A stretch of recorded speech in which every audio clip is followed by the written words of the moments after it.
Hi everyone, welcome to my channel. I am Jagmeet Kaur. I want to share something I have been working on around Optimizely Opal. I have created a detailed course on Opal tools and specialized agents now available on Optimizely Academy. This course covers both theory and hands-on implementation, from understanding how Opal works to building custom tools and specialized agent for real use cases.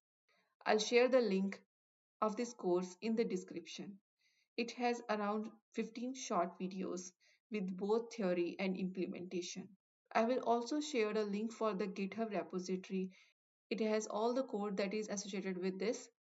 So it has an API folder which has the tool, and then there are separate folder for instructions and specialized agent. So as you will go through this course, you will get to know everything like instructions, Opal tools, custom tools, specialized agents, and along with that you can create your own GitHub repo, or you can just refer this one. If you're working with Optimizely and want to go deeper with Opal, check out the course on Optimizely Academy and this GitHub link in the description. Thanks for watching.